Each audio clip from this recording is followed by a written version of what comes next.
ومولانا محمدا عبده ورسوله صلى الله تعالى عليه وعلى آله وأصحابه وبارك وسلم تسليما كثيرا كثيرا. أما بعد فأعوذ بالله من الشيطان الرجيم. بسم الله الرحمن الرحيم. فذكر بالقرآن من يخاف وعيد. صدق الله مولانا العظيم.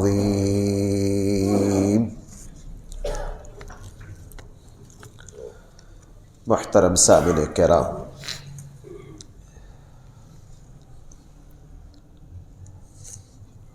اسلامی مہینوں کے اعتبار سے یہ جو مہینہ چل رہا ہے اس کو شعبان المعظم کہا جاتا ہے. اس سے اگلا مہینہ جو ہے وہ رمضان المبارک ہے. شعبان کے بارے میں اسلام کی صحیح باتیں بھی ہیں اور شعبان کے بارے میں ہمارے معاشرے میں کچھ غلط باتیں بھی ہیں. جو قرآن و سنت سے ثابت ہے شعبان کے بارے میں اس کو عرض کرنے کی کوشش کروں گا، اور شعبان کے بارے میں جو باتیں قرآن و سنت میں نہیں ہیں، خود سے گھڑ لی گئی ہیں، تھوڑی سی ان کی بھی وضاحت آپ کے سامنے رکھوں گا. یہ جو شعبان کا مہینہ ہے،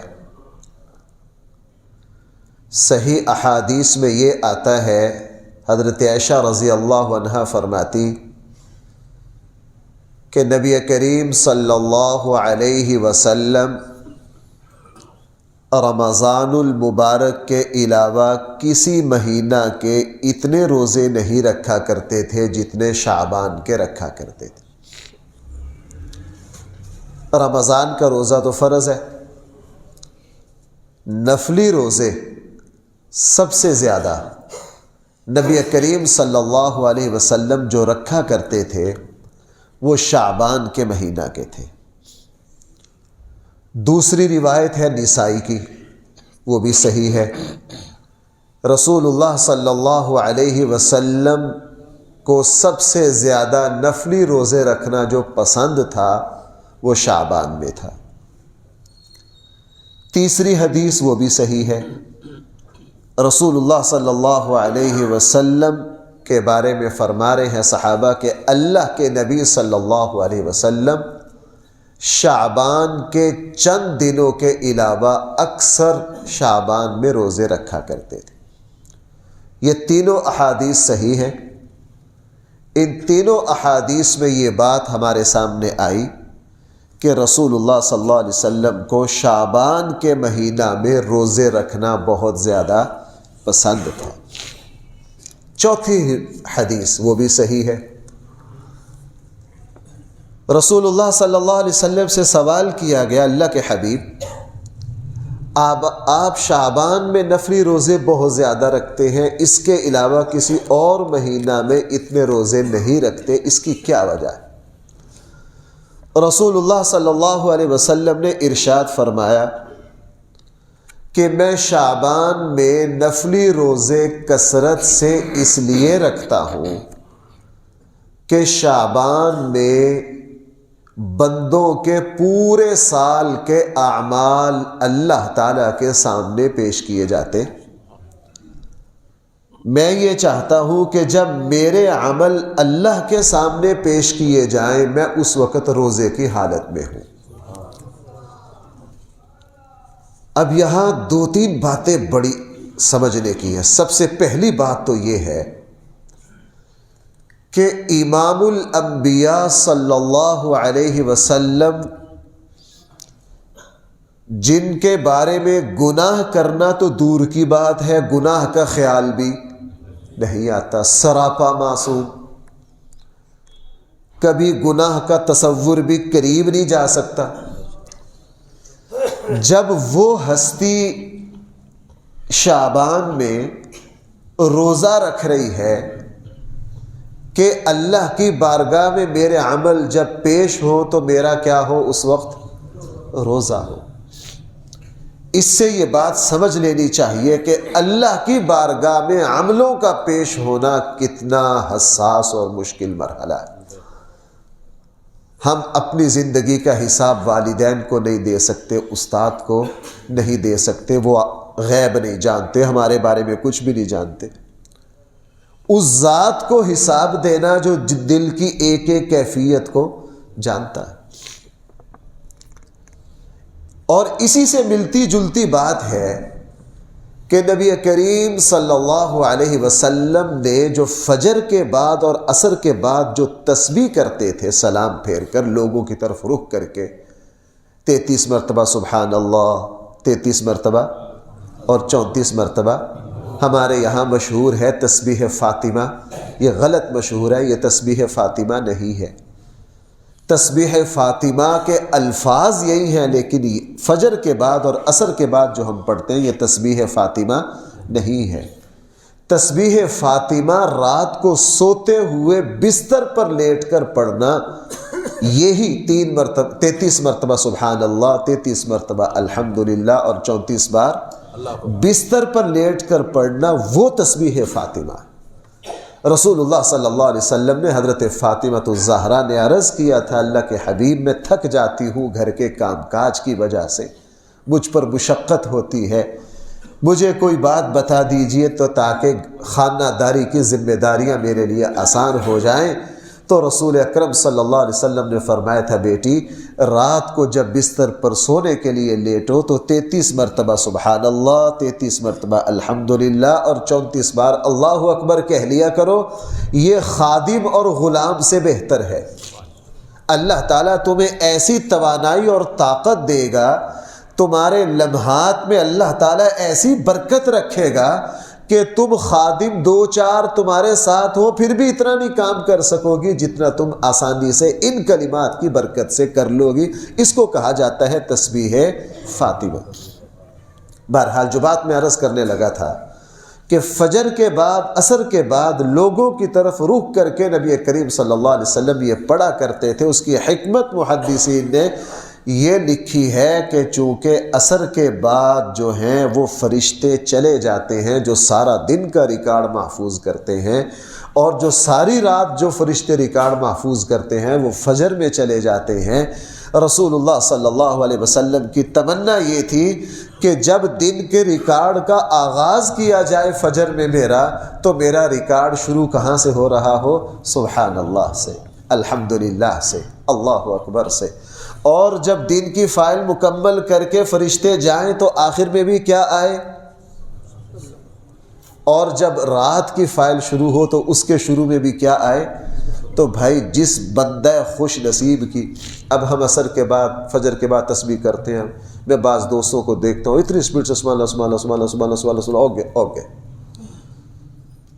ان کی رفتار اتنی ہوتی ہے، بعض دفعہ تعجب ہوتا ہے کہ یار ہمیں احساس نہیں کہ ہم زبان سے کیا کلمات کہہ رہے ہیں، ہمیں احساس نہیں زبان سے کیا کلمات کہہ رہے ہیں۔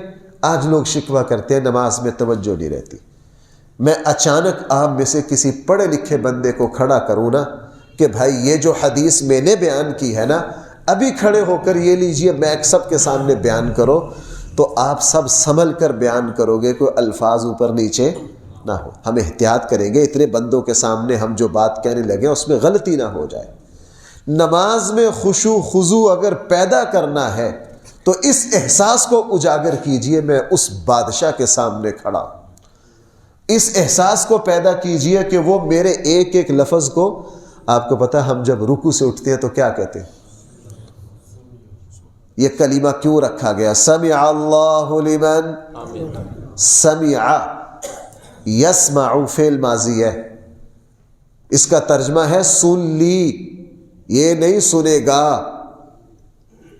سمع اللہ لمن حمدہ، اللہ نے، جس نے اللہ کی حمد کی، اللہ نے اس کی حمد کو سن لیا۔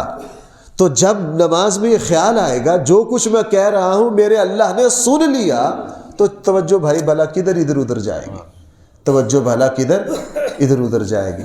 بہرحال تو رسول اکرم صلی اللہ علیہ وسلم سے پوچھا گیا، اللہ کے حبیب آپ شعبان میں جتنے نفلی روزے رکھتے ہیں، شعبان کے علاوہ کسی اور مہینہ میں اتنے روزے نہیں رکھتے، اس کی کیا وجہ ہے؟ رسول اکرم صلی اللہ علیہ وسلم نے ارشاد فرمایا کہ شعبان میں لوگوں کے عمل اللہ تعالیٰ کی بارگاہ میں پیش کیے جاتے ہیں۔ میں یہ چاہتا ہوں کہ جب میرا عمل پیش ہو، میرے اعمال پیش ہوں، تو اس وقت میں کس حالت میں ہوں؟ روزے کی حالت میں، چاہ کے اللہ تعالیٰ کا فضل اور اللہ کی رحمت مجھے مل سکے۔ یہاں ایک ضمنی سے ایک سوال ہوتا ہے کہ صحیح مسلم کی روایت میں ہے کہ بندہ کا جو عمل ہے وہ پیر کو اور جمعرات کو اللہ کی بارگاہ میں پیش ہوتے ہیں، یہ بھی صحیح حدیث ہے۔ بھائی ہمارے اعمال اللہ کی بارگاہ میں کس کس دن پیش ہوتے ہیں؟ پیر کو، اور نمبر 2 آپ حضرات کو پتہ ہے پیر اور جمعرات کا روزہ بھی اللہ کے نبی کو بہت زیادہ محبوب تھا، وہ بھی صحیح حدیث ہے۔ علماء نے لکھا ہے کہ ہفتے کے جو روزے ہیں، ہفتے کے جو اعمال ہیں وہ تو پیر کو اور جمعرات کو پیش کیے جاتے ہیں، اور پورے سال کے جو اعمال پیش کیے جاتے ہیں بھائی وہ کس دن پیش ہوتے ہیں؟ شعبان میں پیش ہوتے ہیں۔ اس لیے شعبان میں میرے اور آپ کے کرنے کا عمل یہ ہے کہ ہم اپنی ہمت کی بقدر نفلی روزے زیادہ سے زیادہ رکھیں۔ ہاں ایک صحیح حدیث میں ہے رسول اللہ صلی اللہ علیہ وسلم شعبان، نصف شعبان کے بعد اللہ کے نبی نے روزہ رکھنے سے منع کیا ہے۔ محدثین نے فرمایا اس کا تعلق ان مسلمانوں سے ہے جو پورا مہینہ مسلسل روزے رکھتے رکھتے اس طرح شعبان کے آخر میں جا کے طبیعت کمزور ہو جائے، ان کو خطرہ محسوس ہو کہ رمضان کے روزے اب پوری ہمت سے رکھے نہیں جائیں گے۔ ان مسلمانوں کے لیے ہے کہ وہ شعبان کے آخری عشرہ میں روزہ نہ رکھیں، اور اس میں چونکہ اللہ کے نبی سے بڑا کوئی ماہر نفسیات ہے نہیں۔ اللہ کے نبی صلی اللہ علیہ وسلم جہاں جو حکم دیتے لوگوں کی نفسیات کو مد نظر رکھتے۔ مثلا آپ نے وہ حدیث سنی ہوگی، رسول اللہ صلی اللہ علیہ وسلم نے فرمایا جب قرآن کی تلاوت کرو، تلاوت کرتے کرتے ابھی تمہاری طبیعت سیر نہ ہو، تمہارا شوق ابھی مزید باقی ہو، تو تلاوت کو کیا کر دو؟ روک دو۔ تلاوت کو بھائی کیا کر دو؟ روک دو۔ اور یہی مزاج تھا رسول اللہ صلی اللہ علیہ وسلم کا کہ کسی بھی عبادت میں اتنے جوش سے نہ لگو کہ مزید اس عبادت کو کرنے کی ہمت انسان کا شوق پورا ہو جائے۔ اسی لیے رسول اللہ صلی اللہ علیہ وسلم، یہ کوئی دین نہیں ہے بھائی، میں رمضان میں تو میں یہ بات کہتا نہیں ہوں، اگرچہ میں لوگوں میں دیکھتا ہوں لیکن کہتا نہیں ہوں، اس کو فخریہ بیان کرتے ہیں کہ جی الحمدللہ آج فجر مغرب سے عشاء سے لے کے فجر تک میں بالکل نہیں سویا، نیند بھی آ رہی ہوتی ہے، جھٹکے بھی کھا رہے ہوتے ہیں۔ رمضان میں لوگ جم کے پوری رات تاکہ بھائی میں نے آج ہی سونا، یہ سنت نہیں ہے۔ اولیاء اللہ کے واقعات اس طرح کے ہیں، ساری ساری رات جاگنا، لیکن ہمیں اتباع کا حکم بھائی کس کا ہے؟ سنت کا ہے یا اولیاء اللہ کا؟ وہ بڑے لوگ ہیں، اللہ کے ولی ہیں، وہ بڑے لوگ ہیں، ہم چھوٹے لوگ ہیں، ہم تو کس پر رہیں گے؟ سنت پر۔ وہ بڑے لوگوں کے کام ہے۔ رسول اللہ صلی اللہ علیہ وسلم کیا کرتے ہیں؟ آپ علیہ السلام رات کے آخری حصہ میں تہجد کے لیے اٹھتے، اطمینان سے تہجد پڑھتے، اور تہجد کے بعد بھی اللہ کے نبی کیا کرتے تھے؟ سو جاتے تھے۔ کیوں بھائی احادیث میں ہے یا نہیں؟ اللہ کے نبی سو جاتے تاکہ جو تہجد سے مجھے تھکاوٹ ہوئی ہے وہ کیا ہو جائے؟ وہ ختم ہو جائے۔ تھوڑی دیر آنکھ لگا کے پھر فجر کی اذان ہوتی تو اللہ کے لیے اللہ کے نبی دوبارہ اٹھتے، تاکہ میں فجر کی نماز کے لیے بالکل کیا ہو جاؤں، تر و تازہ ہو جاؤں۔ یہی معاملہ یہاں ہے کہ رسول اللہ صلی اللہ علیہ وسلم نے ارشاد فرمایا کہ شعبان کے نفلی روزے خوب رکھو، لیکن شعبان کے آخر میں جا کر روزہ رکھنا چھوڑ دو تاکہ رمضان سے پہلے پہلے طبیعت پھر اچھی طرح مضبوط ہو جائے، تم پورے شوق اور اشتیاق کے ساتھ رمضان کے روزے رکھ سکو۔ یہ تو ہو گیا شعبان کے بارے میں۔ نمبر 2، شعبان کے کوئی خاص اعمال سوائے روزہ کے میرے علم میں نہیں ہے، نہ قرآن و سنت میں ان کا تذکرہ ملتا۔ شعبان میں لوگوں نے اپنی طرف سے بڑے عجیب کہ جی پورے شعبان میں یہ کام کرنا، یہ کرنا، یہ کرنا، فلاں، جتنے بھی لوگوں میں مخصوص عبادات ہیں یہ قرآن و سنت میں ان کا کوئی تذکرہ موجود نہیں ہے، یہ ہم لوگوں نے خود سے بنا لی ہے، اس سے بچنا چاہیے۔ لوگ کہتے ہیں کہ یار عبادت ہی تو ہے، یہ بہت بڑی غلط فہمی ہے۔ بھائی عبادت کو ہم اپنی مرضی سے بڑھا چڑھا نہیں سکتے۔ فجر کی کتنی رکھتے ہیں بھائی فرض جو ہیں؟ اگر کسی کو جوش آ جی میں آج 4 ہی پڑھنی ہے، میں اس بات کو بہت بیان کرتا ہوں، دین اپنے شوق پورا کرنے کا نام نہیں ہے، دین نام ہے اللہ اور اس کے رسول کی۔ جو حضرات حج پر گئے ہیں بھائی، عرفات والے دن آپ ظہر اور عصر جو ہے وہ اکٹھی پڑھتے ہیں، کیوں جی اکٹھی پڑھتے ہیں کہ نہیں؟ اور عرفات جو افضل ترین جگہ ہے، مغرب عرفات میں پڑھ سکتے ہیں؟ نہیں۔ کہے جی نہیں جی میں یہ بڑی افضل جگہ میں تو یہی پڑھ کے جانا، بھائی آپ پڑھ نہیں سکتے۔ نماز میں سر ڈھانپنا کیا ہے؟ سنت ہے۔ سر ڈھانپنا کیا ہے؟ کوئی کہے رسول اللہ صلی اللہ علیہ وسلم سر ڈھانپا کرتے تھے، کوئی شخص حج میں جا کے کہہ دے نہیں جی میں نے تو اس سنت پر عمل ہی کرنا، یہ تو بڑی اچھی بات ہے، اسے کہیں گے بھائی دین شوق پورا کرنے کا نام نہیں ہے، دین نام ہے اللہ اور اس کے رسول کی اطاعت کا۔ ہمیں دین جہاں قدم اٹھانے کا کہے گا اٹھا دیں گے، جہاں اللہ اس کے رسول ہمیں بریک لگانے کا کہیں گے وہاں کیا کریں گے؟ رک جائیں گے۔ اس لیے شعبان کا کوئی خاص عمل سوائے روزے کے قرآن و سنت میں نہیں ہے۔ دوسری بات، شعبان کی ایک رات ہے شب برات، ہم اس کے بارے میں بھی غلط عجیب باتیں لوگوں میں مشہور ہیں۔ شب برات کے بارے میں 3-4 باتیں ذہن میں رکھیے۔ پہلی بات یہ ہے کہ اس رات کی عبادت جو ہے وہ تقریباً 25 احادیث میں ان کا تذکرہ ہے۔ شعبان کی جو 15ویں رات ہے اس میں عبادت پر تقریباً کتنی احادیث ہیں؟ 25 کے قریب۔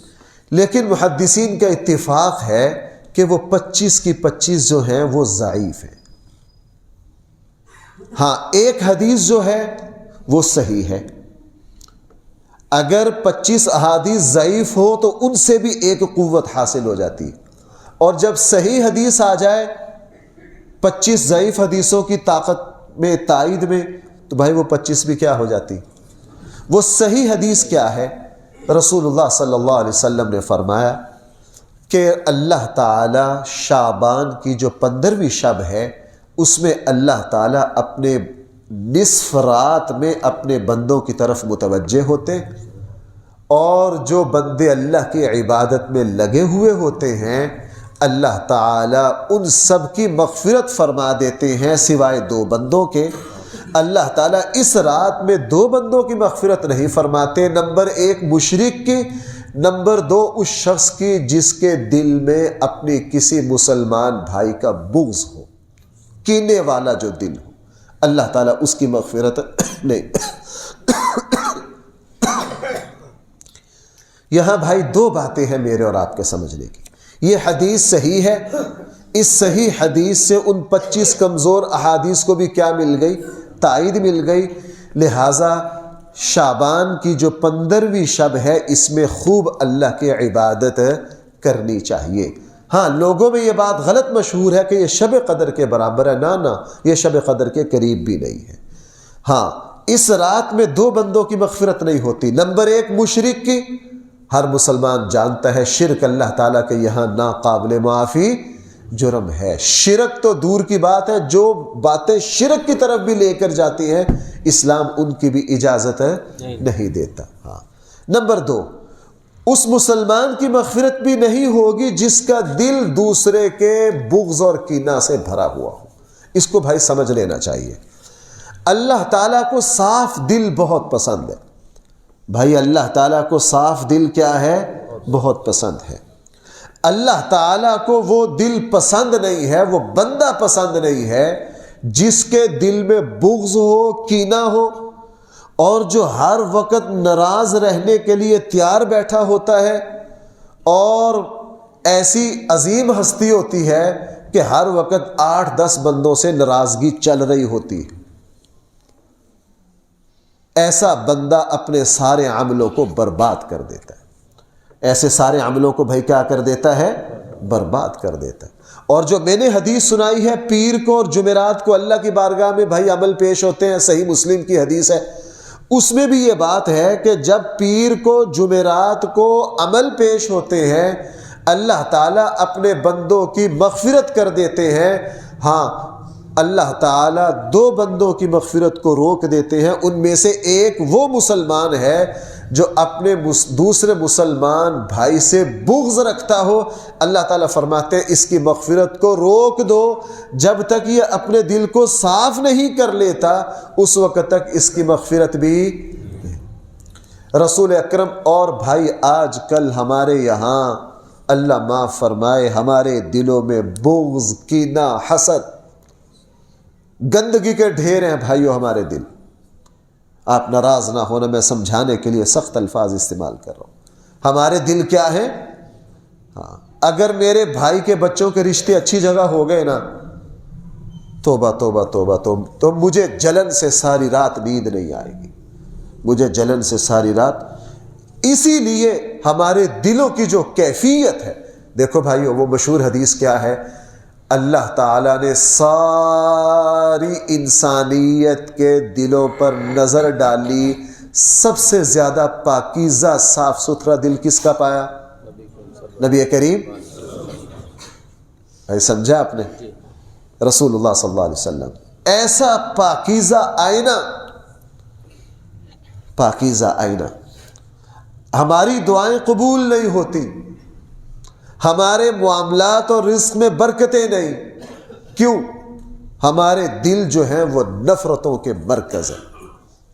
ہاں، یہاں ایک بات اور ذہن میں رکھ لینی چاہیے، بعض مرتبہ کسی رشتہ دار سے، کسی دوست سے مزاج نہیں ملتا، بعض دفعہ بول چال بھی کیا ہو جاتی ہے، یہ ایک اور چیز ہے، دل میں بغض نہ ہو۔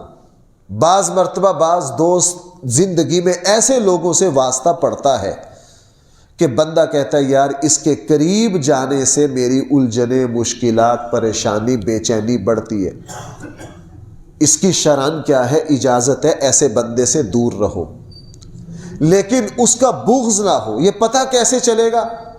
ایک ہمارا عزیز ہے کوئی، اس سے ہمارا بنتی نہیں ہے، اس کو کوئی خوشی پہنچی، ہمیں اس کی خوشی پر دل میں جلن ہو رہی ہے، یہ کینہ اور بغض ہے، یہ اللہ تعالیٰ کے یہاں معاف نہیں ہے۔ بھائی میری بات سمجھ پا رہے ہیں؟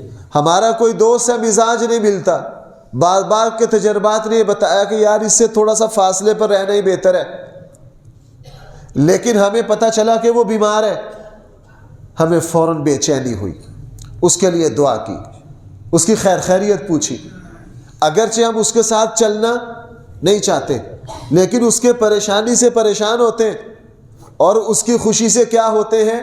خوش ہوتے ہیں۔ یہ دل کی صفائی کی علامت ہے، یہ کینہ اور بغض نہیں ہے۔ بہرحال اللہ تعالی شعبان کی جو 15ویں شب ہے، اس رات میں اپنے بندوں کی طرف متوجہ ہوتے ہیں، صحیح حدیث جو ہے، اور اللہ تعالیٰ اس رات میں عبادت کرنے والوں کی مغفرت کر دیتے ہیں۔ 2 بندوں کی مغفرت نہیں ہوتی، نمبر 1 مشرک کی، اور نمبر 2 جس کے دل میں دوسروں کا کیا ہو۔ بھائی ذرا ایک بات اور ذہن میں رکھیے، ہم علماء سے جہاں بھی یہ سنتے ہیں نا کہ اللہ یوں مغفرت کر دیتے ہیں، اس میں فرائض اور بندوں کے حق شامل نہیں ہے۔ یہ کلیہ ہے اسلام کا، یہ کلیہ ہے اسلام کا۔ ہمارے حضرت مولانا طارق جمیل صاحب دامت برکاتہم، میرے دل میں ان کا بہت احترام ہے، میرے تو استادوں کی طرح ہے۔ ایک مرتبہ ایک صاحب ان کا ایک کلپ لے آئے، حضرت مولانا طارق جمیل صاحب جس وقت مغفرت کو بیان کرتے ہیں نا تو وہ اتنا دروازہ کھول دیتے ہیں کہ لگتا ہے کہ جہنم میں کسی نے جانا ہی نہیں۔ یہ غلط ہے۔ تمام محدثین فقہا، تمام مفسرین متفق ہیں، بھائی اس کلیے کو بھلانا نا، اس کو یاد رکھنا، قرآن و سنت میں عملوں پر جہاں جہاں مغفرت ہے وہاں فرائض کا چھوڑنا اور بندوں کے حق اس میں شامل ہے۔ حج پر جانے سے سارے گناہ بھائی معاف ہوتے ہیں کہ نہیں؟ ایک بندہ سرکاری نوکری پر رہا، آدھا ملک کھا گیا، اور وہاں جا کے سعودیہ نے ماشاءاللہ اس کے لیے گیٹ بھی کھول دیا، اس نے باب رحمت بھی کھل گیا، روزے کا دروازہ بھی کھل گیا، ماشاءاللہ جھاڑو بھی دے دیے، اور لوگوں کو فخریہ بتاؤ میرے لیے بیت اللہ کا دروازہ کھلا ہے، تو جنت کا بھی کھل گیا۔ اللہ کے قانون کو مذاق سمجھا ہوا ہے، اللہ کے قانون کو مذاق سمجھا ہوا۔ میرا یہ موضوع نہیں ہے، لیکن بعض غلط فہمیاں معاشرے میں اتنی پھیل گئی ہیں بھائیوں، ان کو دور کرنا ضروری ہوتا ہے۔ جنگ میں ایک بندہ جہاد میں شریک ہے، اللہ کے نبی کے ساتھ شریک ہے، سنو بھائی، صحابی رسول ہے نمبر 1، جہاد میں شریک ہے نمبر 2، کس کی قیادت میں ہے؟ رسول اللہ صلی اللہ علیہ وسلم کی، کتنی فضیلتیں ہو گئی؟ نمبر 4 اوپر سے شہید ہو گیا، کتنی ہو گئی؟ 4۔ جب شہید ہوا فلاں نے کہا اللہ کی قسم جنتی ہے، حضور نے فرمایا نہیں، مال غنیمت میں سے ایک رسی چرائی ہے، اس کی وجہ سے پکڑا گیا۔ میں اپنی طرف سے نہیں کہہ رہا ہوں، صحابی رسول جہاد میں شامل، اوپر سے کیا ہو گیا بھائی بولو؟ شہید۔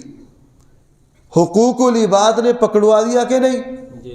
حضرت عمر رسول اللہ صلی اللہ علیہ وسلم کی زبان مبارک سے بار بار سنا، عمر کہاں ہے؟ جنت میں۔ بھائی سنا کہ نہیں؟ ایک مرتبہ نہیں، وہ جو عشرہ مبشرہ ہے نا وہ تو ایک مرتبہ ہے نا، 10 کو کہا جنتیوں فردن فردن، تو حضرت ابوبکر، عمر، حضرت علی، حضرت عثمان نے 10 مرتبہ حضور سے جنت کی بشارت قبول کی ہے، سند لی ہے۔ لیکن اپنے خلافت کے آخر میں حضرت عمر رو پڑا کرتے تھے، بڑھاپا آ گیا تھا، کہا کرتے تھے اے میرے اللہ، یہ جو خلافت کا وزن میرے کندھے پر ڈالا ہے نا، کل قیامت والے دن میں اس پر کوئی اجر نہیں چاہتا، اگر میں برابر سرابر چھوٹ جاؤں، نہ میرے کندھے پر وزن آئے اور نہ مجھے کچھ اجر ملے، اے اللہ میں برابر سرابر اگر چھوٹ جاؤں، اے میرے اللہ میں اس پر راضی ہوں۔ ہمارے آج لوگ کہتے ہیں میرے لیے بیت اللہ کا دروازہ کھلا ہے، میرے لیے کیا کھلا ہے؟ جہاں بھی مغفرت کی بات آئے، مغفرت کی بات ہے، وہاں 2 باتیں نوٹ کر لیجئے، فرائض ہرگز معاف، بندوں کے حق ہرگز معاف نہیں ہے۔ ابھی جو میں نے بات سنائی ہے صحیح مسلم میں ہے، صحیح احادیث میں ہے۔ بہرحال اللہ تعالیٰ اس رات میں اپنے بندوں کی بھائی کیا کرتے ہیں؟ مغفرت کرتے ہیں۔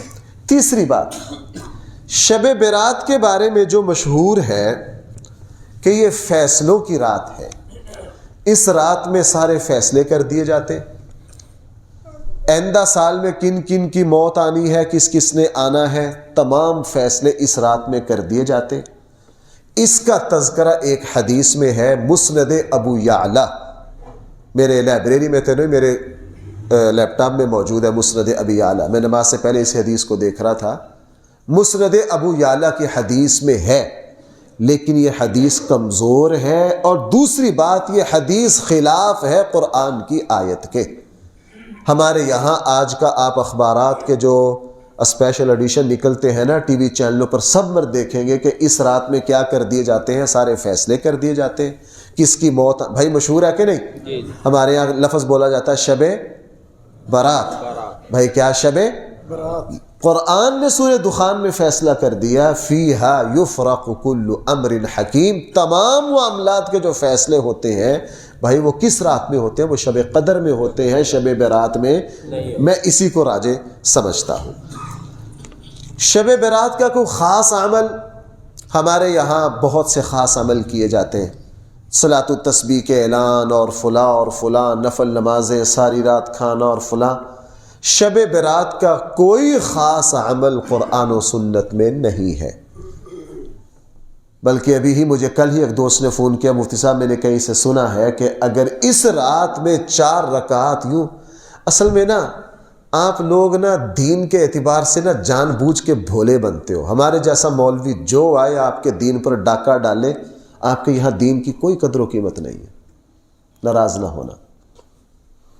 ایک گولی لینی ہے نا تو اس کو بڑے احتیاط سے چیک کرتے ہیں، آلو لیتے ہیں نا تو اس کو بھی اوپر نیچے سے چیک کرتے ہیں، بھائی سبزی آنکھیں بند کر کے لے کر آتے ہیں۔ پلاٹ لینا یا بیچنا ہو تو فرشتے بھی اتنی چھان پٹک نہیں کرتے جتنی کاغذات کو چیک کرتے، لیکن دین کے یہاں ہماری کوئی قدر و قیمت نہیں، جس سے جو سن لیا اس کو کیا سمجھ لیا؟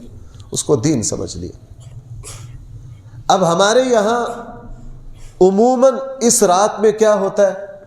جو کچھ ہمارے لوگ اس رات میں کرتے ہیں اس کا دین سے کوئی لینا دینا نہیں ہے، کوئی مخصوص عبادت نہیں ہے۔ آپ انفرادی طور پر جس طرح چاہیں اس رات میں کیا کریں؟ عبادت کریں۔ وہ میں نے عرض کر دیا کہ اس رات کی عبادت پر 25 احادیث ہیں، ضعیف ہے، ایک صحیح حدیث ہے، اس صحیح حدیث نے 25 کو بھی کیا دے دی؟ طاقت دے دی۔ اس رات میں بندہ جو جی میں آئے تہجد پڑھے، نفل پڑھے، خوب عبادت کرے، مغفرت کی رات ہے، اللہ تعالیٰ سے اجر پانے کی رات ہے، لیکن کوئی مخصوص عبادت اس رات میں ہے نہیں ہے۔ اسی طرح اس دن کا جو روزہ ہے، میں جو اس روزے کو سمجھ پایا ہوں وہ صرف ایک حدیث ہے، وہ حدیث ضعیف ہے، کافی ضعیف ہے، بلکہ کچھ محدثین نے تو اس کو موضوع بھی کہا ہے، لہٰذا اس دن کا روزہ نہیں ہے۔ ویسے چونکہ اللہ کے نبی شعبان میں کثرت سے روزے رکھا کرتے تھے، اگر کوئی شعبان میں کثرت سے روزہ رکھنے کی فضیلت کو حاصل کرنے کے لیے اس دن کا روزہ رکھ لے تو بھائی وہ کیا ہے؟ وہ بالکل جائز ہے، بالکل درست ہے۔ سب سے اہم بات جو مجھے عرض کرنی ہے شعبان کے بارے میں، بھائیو شعبان جو ہے نا یہ اصل میں رمضان کی تیاری کا مہینہ ہے۔ شعبان جو ہے یہ کس کی تیاری کا؟ میں انشاءاللہ جو رمضان سے پہلے جمعہ آئے گا اس میں بھی اس حدیث کا حوالہ دوں گا، اب سے ذرا ذہن میں رکھیے۔ ہمارے آقا صلی اللہ علیہ وسلم شعبان کا چاند دیکھتے ہی آپ مشہور حضور کی دعا ہے، اے اللہ ہمیں شعبان میں برکت دے دیجئے اور خیریت سے کہاں تک پہنچا دیجئے؟ رمضان تک۔ اصل میں میری ایک بات بھائی سمجھو، یہ جو آتا ہے نا پہلے سے شوق کسی چیز کا، اس سے پتہ چلتا ہے بندے کی دینداری کا۔ میں کلی آپ سے عرض کروں، مجھے لگتا ہے میں نے ابھی قریب کسی تقریر میں یہ بات عرض کیا تھا، بندے میں اور آپ کیا ہے بھائی، اس کو توجہ رکھو گے میری بات کو؟ انشاءاللہ مجھے اس بات نے بہت فائدہ دیا ہے، مجھے اللہ کی ذات سے امید ہے آپ کو بھی فائدہ پہنچے گا۔ اللہ کی نگاہ میں بندے کی قدر و قیمت اس سے نہیں لگتی کہ یہ کر کیا رہا ہے۔ کیوں؟ اللہ تعالیٰ کو ہماری اوقات کا ہم سے زیادہ پتہ ہے۔ ہم جتنے پانی میں ہیں نا، اگر اللہ تعالیٰ ستاری والا معاملہ نہ کرے تو ہم میں سے کوئی ممبر پر بیٹھنے کے قابل نہیں ہے۔ سچی بات یہ ہے کہ اگر اللہ ہمارے عیبوں سے پردہ اٹھا دے تو ہم ایک دوسرے کے پیچھے نماز نہ پڑھیں۔ بھائی میں غلط تو نہیں کہہ رہا ہوں؟ اب میں یہاں خیر کے کام میں لگا ہوا ہوں، پتہ نہیں میری زندگی کے سیاہ وقت کتنے۔ اللہ تعالیٰ کے یہاں فیصلہ اس پر نہیں ہونا کہ یہ کیا کرتا رہا ہے اور کیا نہیں کرتا رہا۔ اللہ تعالیٰ کو پتہ ہے کہ اس کی فطرت میں بھولنا ہے، اس کی فطرت میں خواہشات ہیں، یہ غفلت کا شکار ہوتا ہے، اس کو غصہ آ جائے اس کی زبان قابو میں رہتی نہیں، اس کے پاس پیسہ آ جائے تو یہ اپنے سے بڑا کسی کو سمجھتا نہیں ہے، اس پر جب جوانی کا زمانہ آتا ہے یہ سمجھتا ہے کہ میں پتہ نہیں کون سے سدرۃ المنتہا سے اوپر پہنچ گیا ہوں۔ اس کی کیفیتیں یوں بدلتی ہیں اللہ تعالیٰ کے یہاں جو فیصلہ ہونا ہے وہ اس پر ہونا ہے کہ اس بندے کو پسند کیا ہے اور اس بندے کو پسند کیا نہیں ہے۔ بھائی غور کرو اس پر، میرے اور آپ کے طبیعت کے میلان کیا ہے؟ میں یہاں ممبر پر بیٹھا ہوں، سامنے میرا بچہ ہے، وہ بچوں سے کھیل رہا ہے، کسی بچے نے اس کو چھیڑا، میرے بچے نے اس کو 2 تھپڑ مار دیے۔ میں یہاں آپ کے سامنے بیٹھے قرآن و سنت کو بیان کر رہا ہوں، بچے کو دیکھ کر خوش ہوں کہ میرا پتر چنگا جوان ہے، دلیر ہے، منڈے نو پھڑ کے ہے۔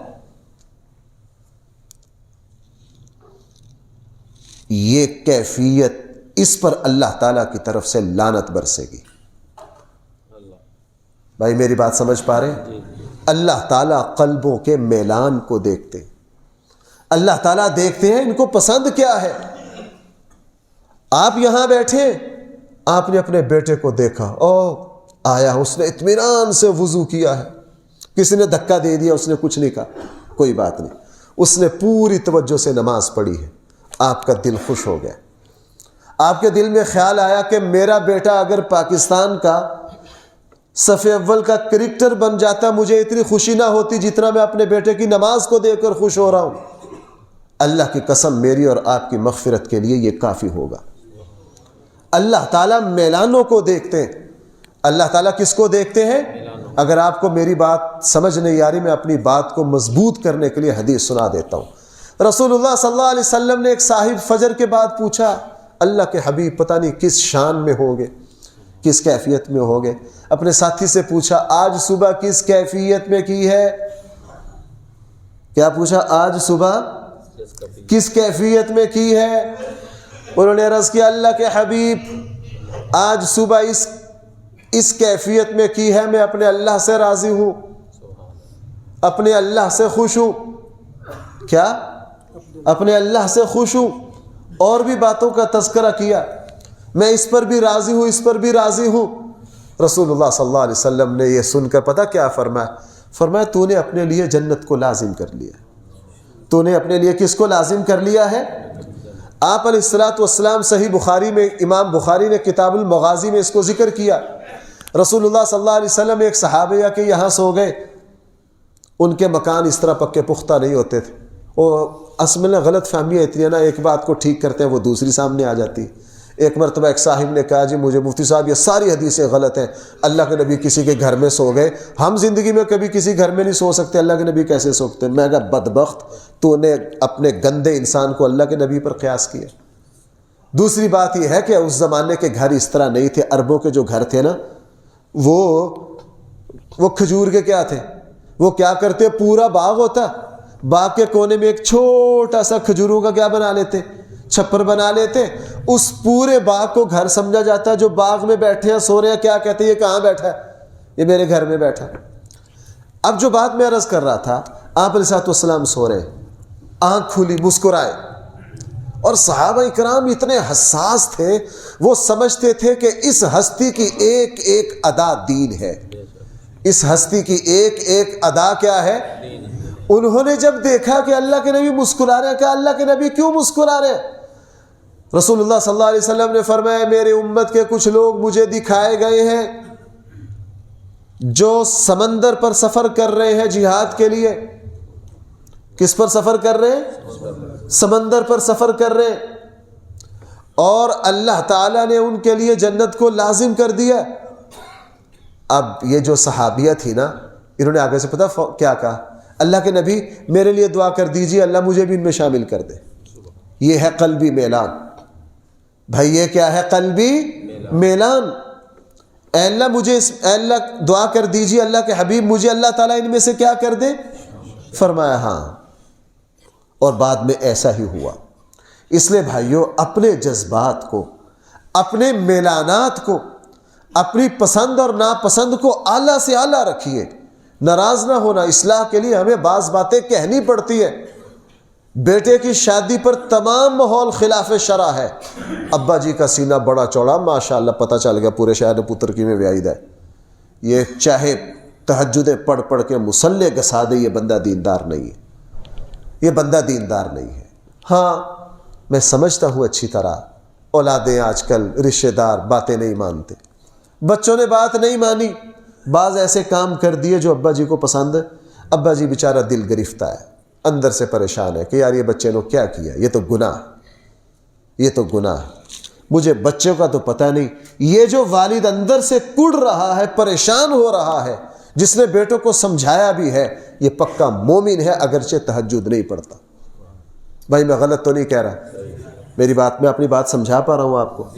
میلانات کو اللہ دیکھیں گے کہ اس کے جذبات کیا ہے، اس کو نیکی کے کتنے یہ دنیا کا شیخ چلی نہیں ہے، یہ شیخ چلی ہے کس کا؟ آخرت کا. اس کو ہر وقت خیالات آتے ہیں اگر اللہ تعالیٰ مجھے یہ دیتا میں یہ نیکی کرتا، اگر اللہ تعالیٰ مجھے مالی گنجائش دیتا میں یہ کرتا، میں یہ کرتا، میں یہ کرتا. اللہ تعالیٰ ایسے بندے کو بہت پسند کرتے ہیں، چونکہ اس کی پسند اور ناپسند دین ہے، اور اس کے جذبات کیا ہیں؟ دین ہے. میرے بھائیو، ہم سب عملوں میں کمزور ہیں، نکمے ہیں. ہمارے یہاں دن رات ہماری بشری کمزوریاں ہم پر غالب آتی ہیں، وہ ہماری فطرت کا حصہ ہے. لیکن میرے اور آپ کے میلان اللہ کی طرف رہے، میرے اور آپ کی پسند اور ناپسند وہی ہو جو اللہ اور اس کے رسول کی پسند ہے. اگر ہم اس پر چلیں گے تو انشاءاللہ اگر ہم بعض نیکیاں نہ بھی کر سکیں، بعض نیکیاں نہ بھی کر سکیں، پاکیزہ جذبات کی وجہ سے اللہ تعالی ہمیں ان کے اجروں سے محروم نہیں کرے گا. اس لیے بھائیو، یہ جو شعبان کا مہینہ ہے اصل میں یہ پیش خیمہ ہے، یہ تمہید اور استقبال ہے کس کا؟ رمضان کا. رمضان کا. اپنے آپ کو رمضان کے لیے تیار کرنا، اسی نیت سے نفلی روزہ رکھنا. 15ویں شب جب آئے گی، رات کو عبادت کرنا. رات کو بھائی کیا کرنا؟ عبادت کرنا. اور ہمارے یہاں جتنی غلط رسمیں ہیں، یہ ان غلط رسموں سے اپنے آپ کو بچانا. یہ حلیم پکنی چاہیے، یہ حلوہ پکنا چاہیے، یہ ہمارے مولویوں کی دال روٹی ہے، اس کا دین سے کوئی لینا دینا نہیں. آپ لوگ ہمیں تنخواہیں دیتے نہیں، ہم نے پھر اسی طرح لوٹنا ہے نا آپ لوگوں کو. تو بھائی یہ اس کا دین سے کوئی لینا دینا نہیں. اس کا دین سے، میں نے اس پر بڑا غور کیا کہ جنازے پر بھی فیس ہے، نکاح پر بھی فیس ہے، کان میں اذان دینے پر بھی فیس ہے. میں درس دے کے نکل رہا ہسپتال سے، خاتون آئی بھاگی، مول صاحب ہے ذرا اذان دیا جی. میں نے کہا جی بالکل. اس میں اذان دینے کے بعد کہنے لگے مول صاحب ہن کنے پیسے دئیے، ہن کنے پیسے دئیے. تو اب بندہ اس کو کیا کہے. میں نے کہا خالہ جی کیوں میرے اب اس کی تکلیف دیتے ہو، آپ کا کام ہو گیا، آپ کو پیسوں سے کیا لینا دینا. پیسے سے میں نے اسے بطور مذاق کہا، میں کہا خالہ جی پتہ کر لو اور بھی کوئی بچہ ہو جائے میں 5-7 ساری نبیڑ دیں گا مفت کوئی پریشانی. اذان ہی دینی ہے اور کیا کرنا ہے، اذان ہی دینی ہے. تو بھائی یہ جو موقع بموقع کے کھانے پکانے فلاں، یہ ہماری خواہشات ہیں، یہ دین نہیں ہے. ہمارا دین اللہ اور اس کے رسول کی اتباع ہے. اللہ تعالی ہم سب کو صحیح فہم عطا فرمائے.